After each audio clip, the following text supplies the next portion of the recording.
మామూలుగా స్టూడెంట్స్ గురించి ఏ నాయకుడు ఏ రాజకీయ నాయకుడు ఆలోచన చేయడు, ఎందుకంటే వాళ్ళకు ఓటు హక్కు లేదు కదా అనేది ఫస్ట్. కానీ వాళ్ళే రేపొద్దున భవిష్యత్తు అని ఆలోచన చేయగలిగిన వాడు మాత్రమే రాజకీయ నాయకుడు కాదు, లీడర్ అవుతాడు.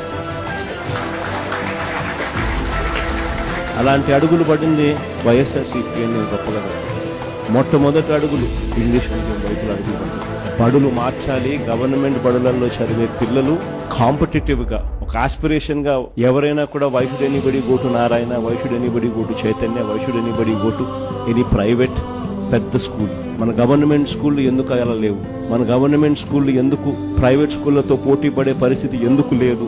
గవర్నమెంట్ స్కూళ్ళ ప్రైవేట్ స్కూళ్లతో పోటీ పడే పరిస్థితి వచ్చినప్పుడు, లేదా ప్రైవేట్ స్కూల్సే గవర్నమెంట్ స్కూల్స్ తో పోటీ పడే పరిస్థితి తీసుకొచ్చినప్పుడు అప్పుడు పేదవాడి జీవితం బాగుపడుతుంది అన్నది మొట్టమొదటి సీడ్ అక్కడి నుంచి పడింది.